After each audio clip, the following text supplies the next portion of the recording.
Okay, now it's recording. Here we go. Notes.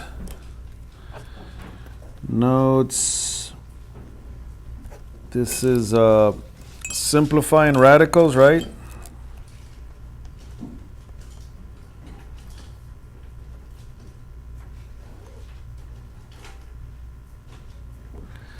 This is from worksheet 2. But we already had a video on worksheet 2, but this is a second part of it, so part 2.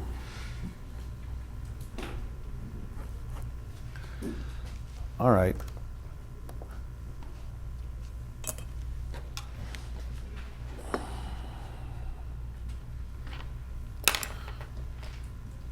All right, so on part 2, not on part 2.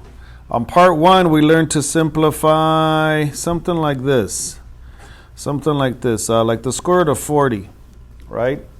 What is the way we're going to look at this? We got to find two factors, two numbers that multiply to 40, such that what?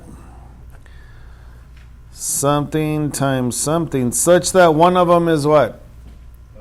A perfect square, right? Does everybody agree 2 times 20 is 40?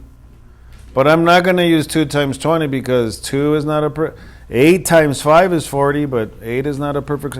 So everybody knows what it's going to be, right? It's going to be 4 times 10, right?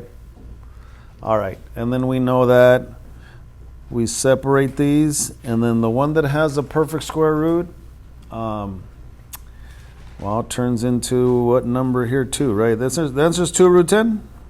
Yeah. Okay. That was part 1. Today in part 2, this is what we're going to do. Ready? This is now part 2. All right, so you have a problem like this. Number 1 for part 2 is 4 times the square root of 72. All right, so now you're seeing this number. There's a number right here in front. It's multiplying this, right? But honestly, you're just going to focus on the square root of 72, right? It's 4 times the square root of 72. I don't have to write all that, but that's what's going on. We're going to get the answer for this, right? The square root of 72 we know is going to break down as what? A 36 times 2. Everybody agree 36 times 2 is 72? Yeah. That's the way you're going to break out 72. 72 is also 9 times 8, but you'd have to reduce it again. So I'm just getting to the point here. It's going to be 36 times 2. So what's going to be left? 4 times what? What's left right here? 6 root 2. You guys agree it's 4 times 6 root 2? And then what happens?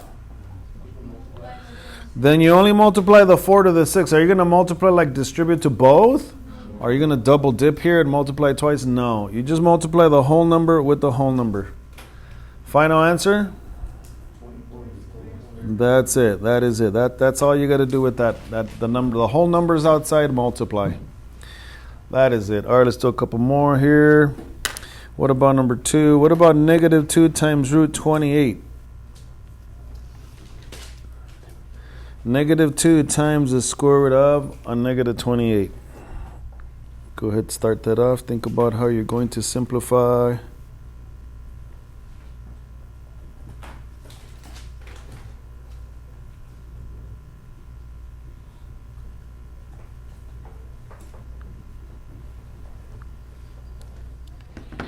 Anybody got 28? Negative 2 times the square root of 28. Well, that's going to be negative 2 times. That's going to be 4 times 7. You guys agree? Yeah, it's 4 times 7. So it's going to be negative 2. Bilal, what is it going to be?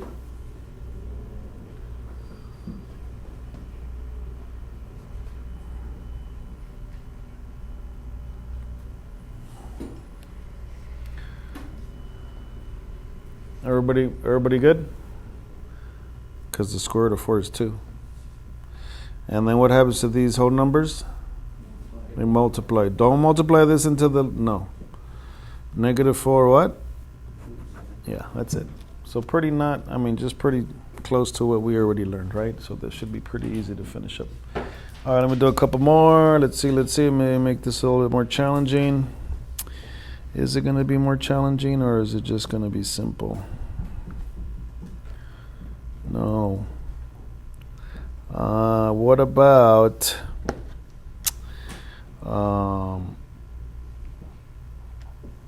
6 times the square root of 54?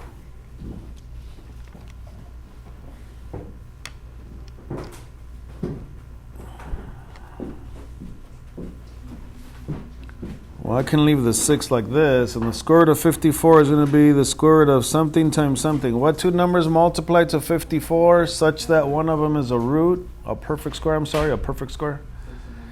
9 times 6. And then this is going to be what? 6 times what? The square root of 9 turns to the 3, and the root 6 stays there. So final answer? 18 root 6.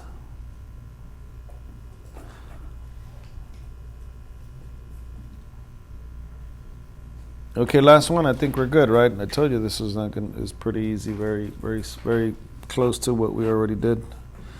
We already learned the last assignment. -3 times the square root of 50.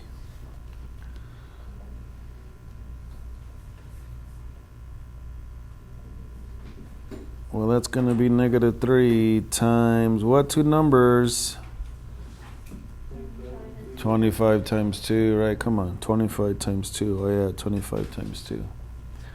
So this is really going to be -3 times what? 5, and then you got the root 2 that's just going to be part of the answer here, right? Okay, are we done? Final answer? All right. Okay, good. I think we're good here.